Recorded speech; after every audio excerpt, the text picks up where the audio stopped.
Yeah, it was already very much interesting to hear also the presentations, and I hope this will also shed some light on the points that bring those ideas and parts of the conversation and also some answers together.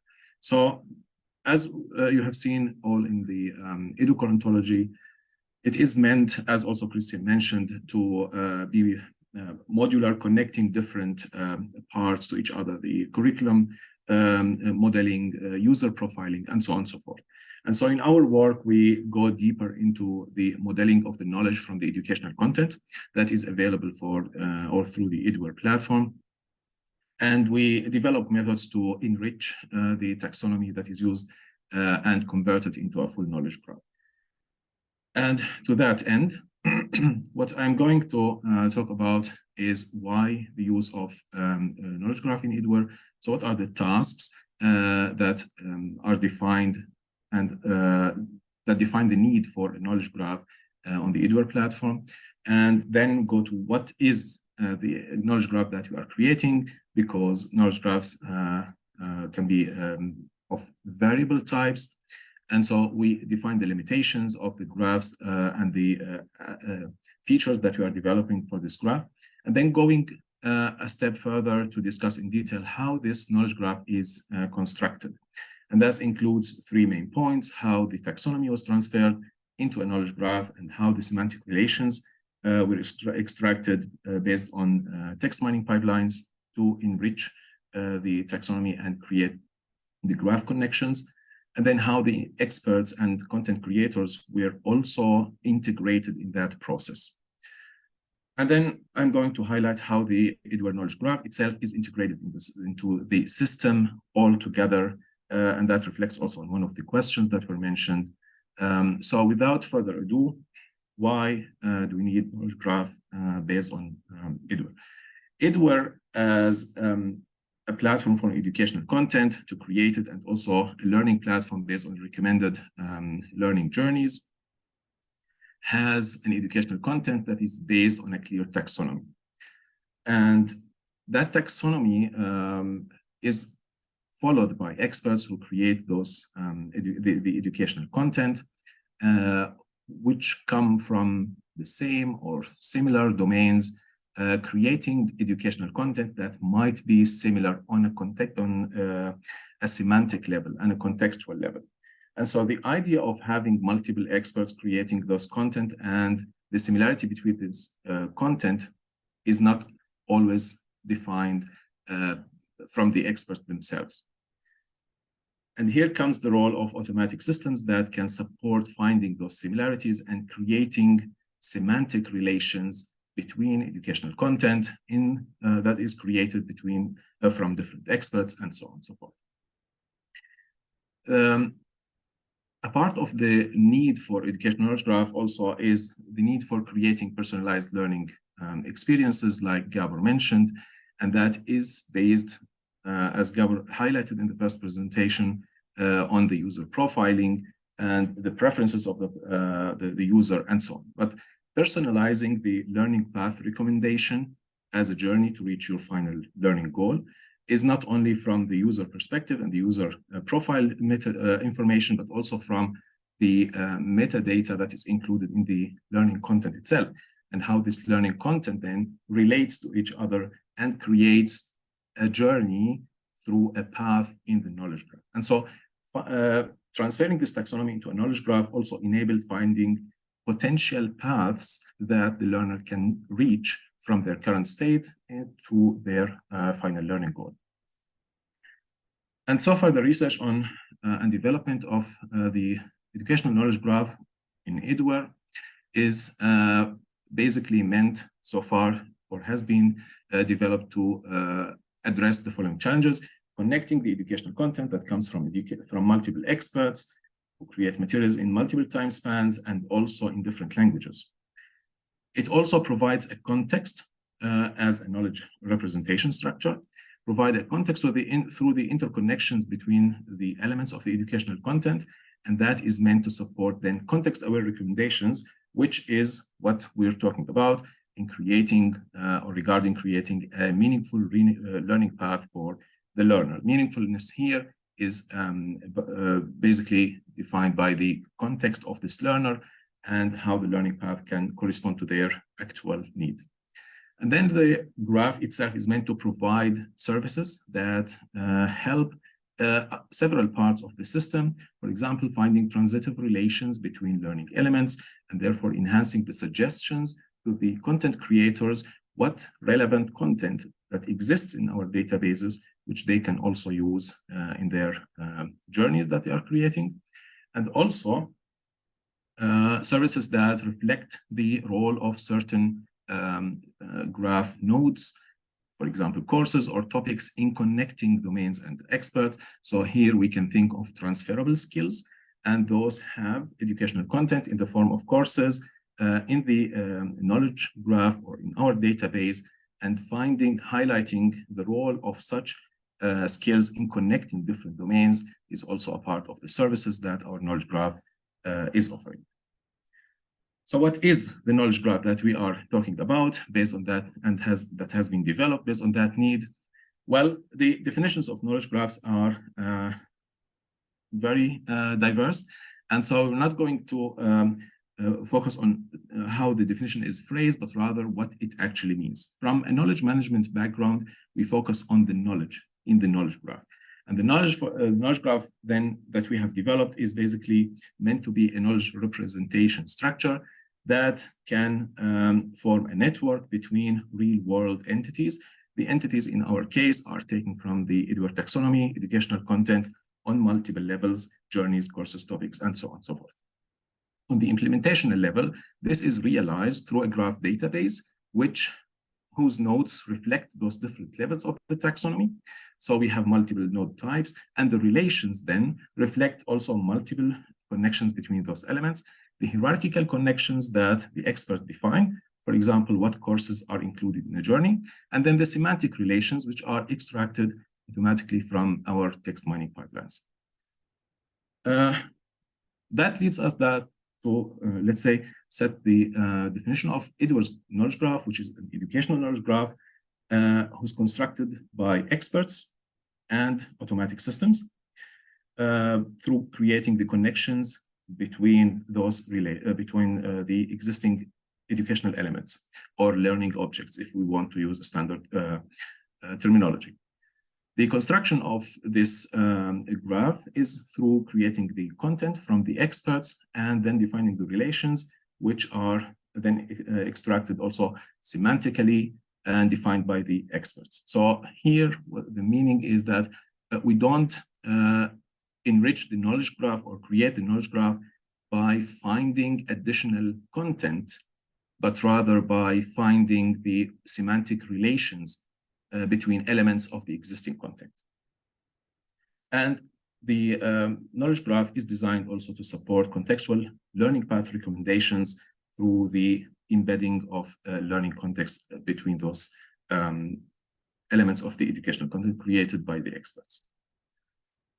The construction of the knowledge graph is a multifold process in which we transfer the taxonomy that was defined for eDoer to a knowledge graph.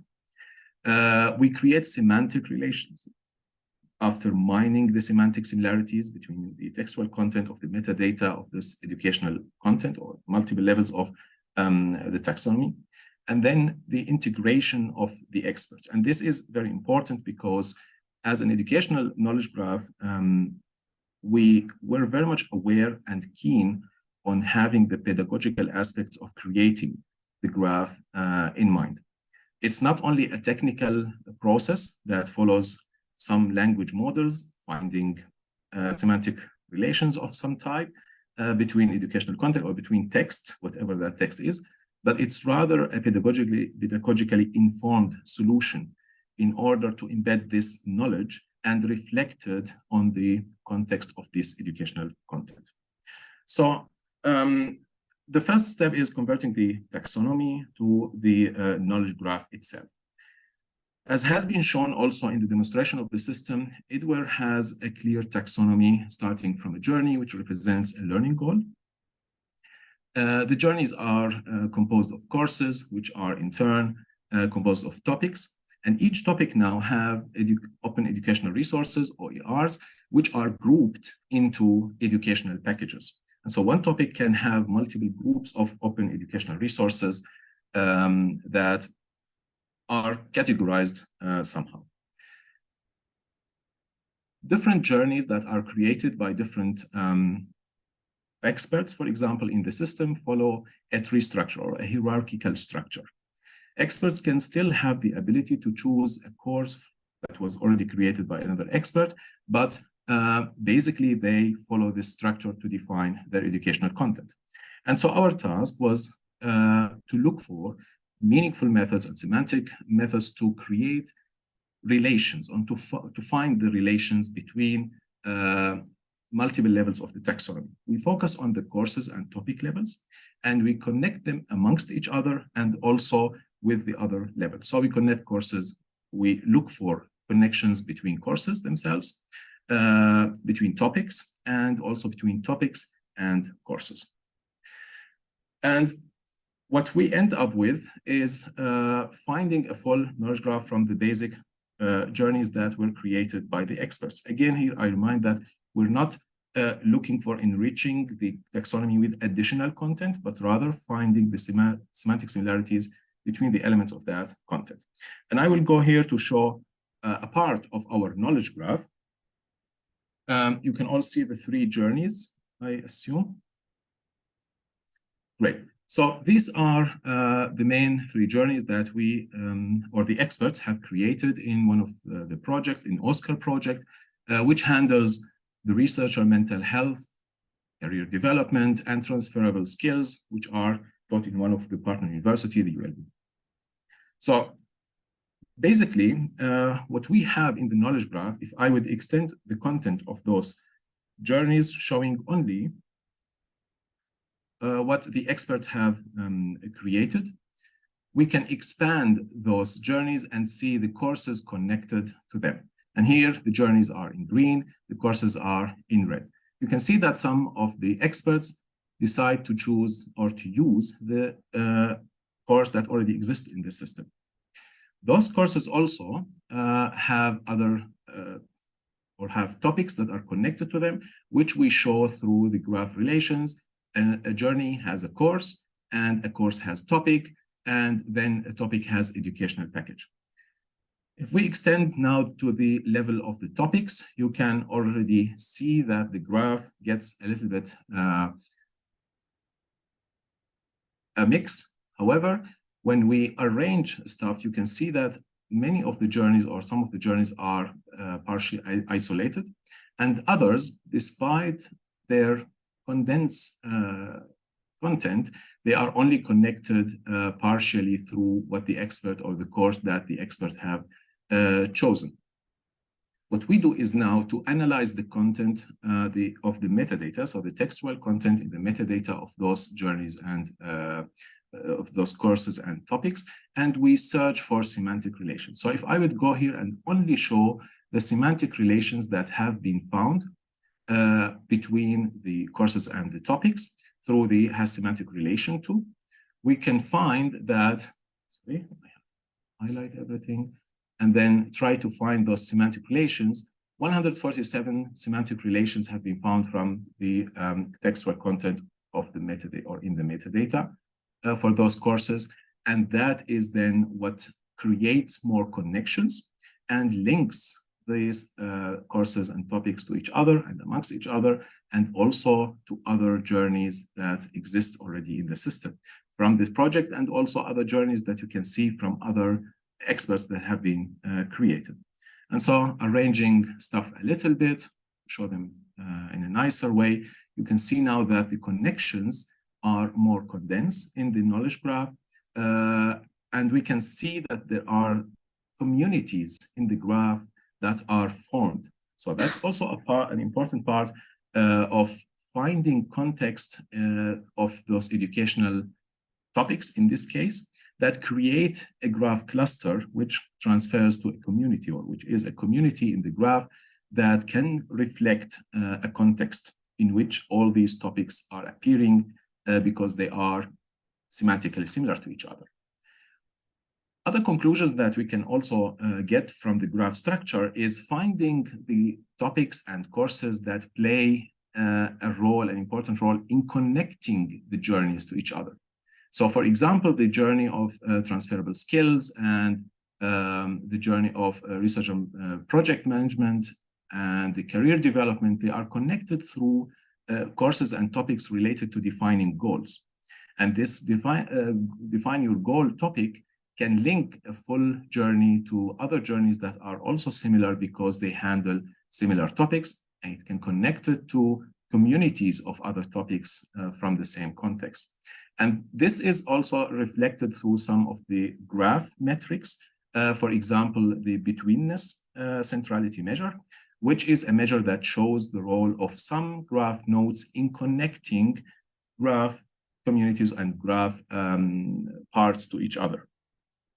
So we embed this. So the goal of creating those relations then is reflected through the knowledge that we can extract from the graph structure itself, defining context, finding those courses that play a role in connecting different domains and context, and so on and so forth.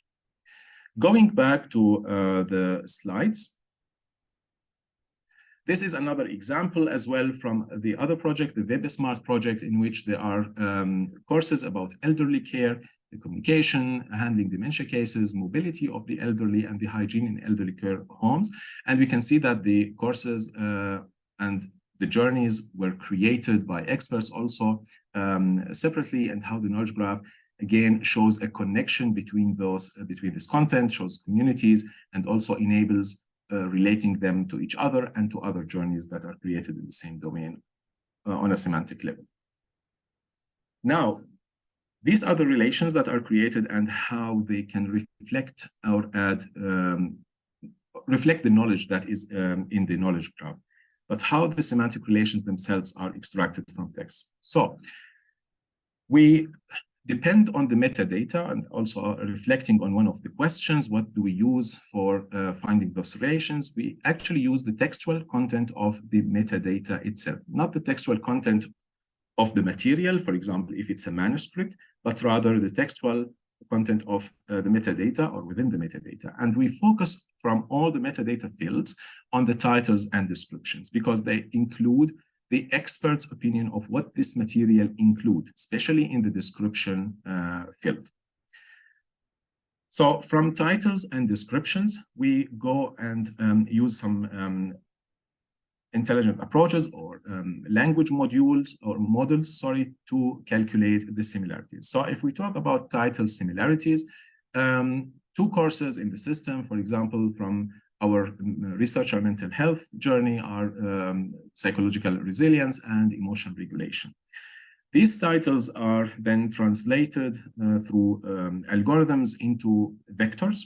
And those vectors are compared through some algorithms. We use cosine similarity to compare the embeddings. This vector represents an embedding of the text, and these embeddings can be then compared to each other in the corpus space and find the similarity, in this case, the cosine similarity between these two vectors, and that will provide us with a similarity score of those titles.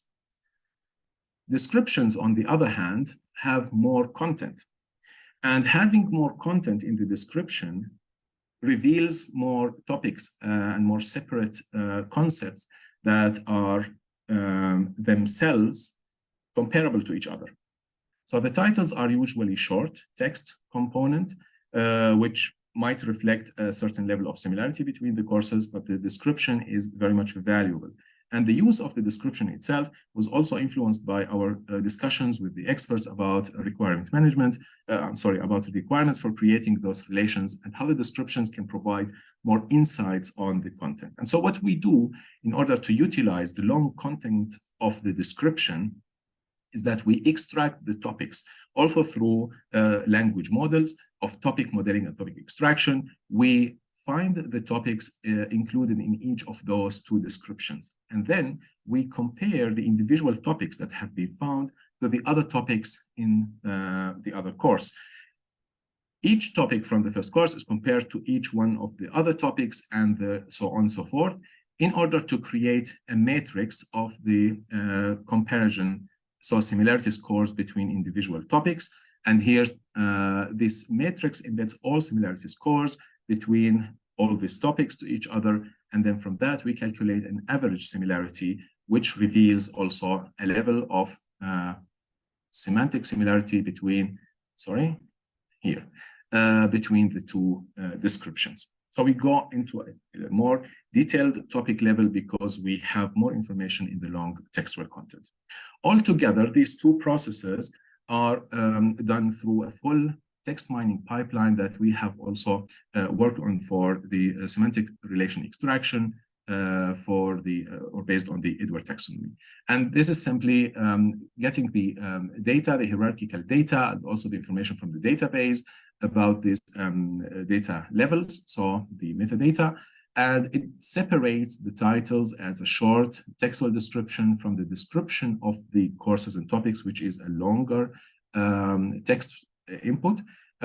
We separate also the languages, and after text cleaning, we create the title and the title embeddings directly because it's a short content. For the topics, we extract, for the descriptions, we extract the topics, then create this matrix between the topics from two courses or topics, and then we create a description, topic embeddings, and create or find the cosine similarity or the similarity between the two.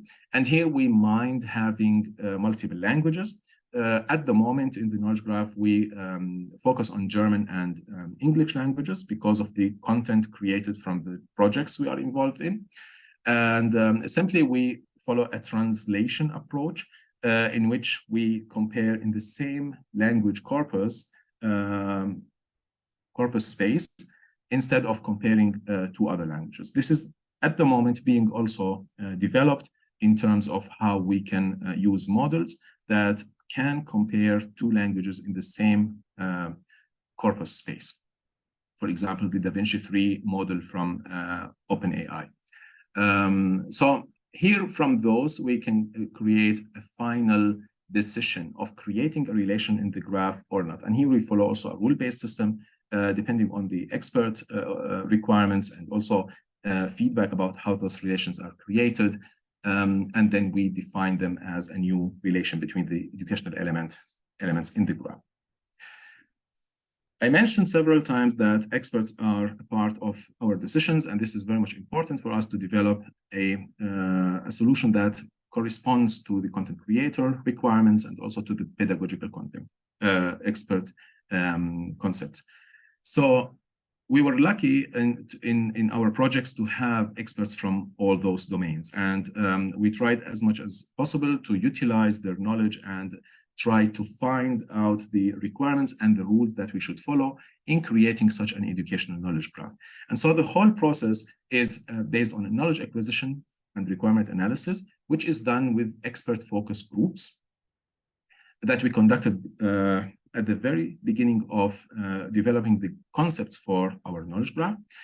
And this was combined through the development team of the knowledge graph with the language model choices and the technological tools as well. So those have been chosen based on the expert requirements and feedback and through these focus groups. And then a concept for developing the knowledge graph has been created, which generated our knowledge graph itself. And then we again integrate the experts in an evaluation step of the graph structure that we have created.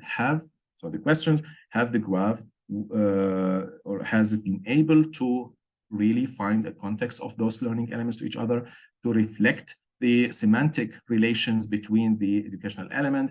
Is it enough to use the titles and descriptions? Should we use something else? And so on and so forth. And this round of qualitative feedback and evaluation also took place with the experts to close the loop and also get their evaluation of the created knowledge graph. And it was also enriched with quantitative quality or graph quality metrics that we use to see has the centrality measures, for example, reflected an enhancement in finding communities in the graph, defining context, and also finding the courses and topics that can link different domains to each other, and so on. So I will end up with all this development and how it's created, how it's integrated all together in the full system of eDoer. So the knowledge graph itself is not meant to be the only base of knowledge that helps in the interaction with the system that you have seen in the first presentation on creating the educational materials and also the learning. It has specific tasks, as mentioned in the beginning, that it has to fulfill. And it fulfills those tasks by integrating it well into the overall structure. So we have, in general, the structure of eDoer, which communicates with different users who have different roles, basically the learners and the experts who are content creators, that interact with the eDoer system through the interface, which was presented, or multiple interfaces as well, that have been presented also in the beginning. In the back end, there is a relational database, which was used to store everything that experts are creating in the system. And this relational database is connected through APIs to our knowledge graph and also the recommendation system based on them. What's basically done is that the experts create the content and the metadata, which is usually also taken from online resources in the form of courses, topics, and OER, which are ordered by the experts, and they are inserted in the system through the data, through the relational database. From this content, we have an update function for the knowledge graph, in which whenever or regularly we get the new content created, added to the existing content in the knowledge graph, and then find or try to search for semantic similarities. The learner also interacts with the system, providing user profiles for the recommendations that are based on the knowledge graph, and also provides ratings and reviews, as you have seen also in the system, by upvoting or downvoting some of the content.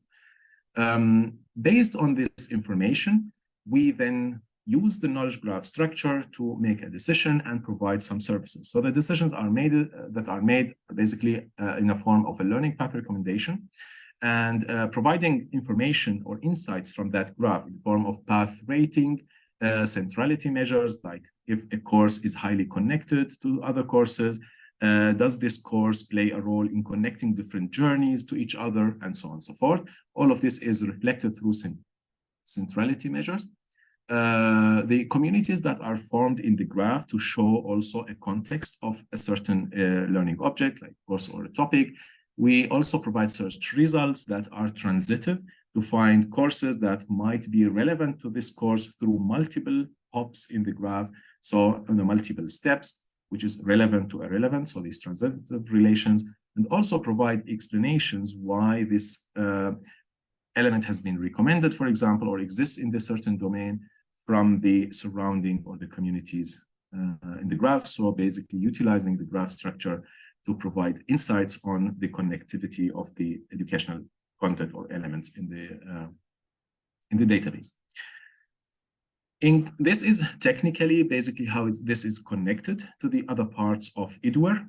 The placement of our knowledge graph as a full development platform, let's say, pipeline, is also regulated within additional resources that can perhaps provide more features or more information to enrich the graph structure. So here you can see how the knowledge graph itself is developed based on a graphical database and a dynamic graph that is being stored and updated in the memory. And that is what provides the services to the eDoer platform. So the loop here is what you have seen, eDoer providing through an API the information about the educational content and so on to the graph transformation approach, which is then creating the full graph in the database. What I want to highlight here is the role of additional resources and some uniform structures like the eDoer ontology or other ontologies that can also inform the graph transformation approach and enrich it so that it can fulfill certain requirements. And that is meant also to have a dynamic development approach, which is not only fixed to this taxonomy and not also too much fixed to a certain ontology, or too general to be fitting in one certain domain. So the borderline is what we try to follow, to provide a solution that is dynamic enough and also specific to this 5-level taxonomy that can really embed the knowledge, enrich that knowledge with semantic relations, and then reflect what has been found through the semantic relations in the graph. And with this, I guess that would be the ideas we wanted to present. I hope I answered the questions that have been mentioned before, and if not, I'll be really glad to also highlight them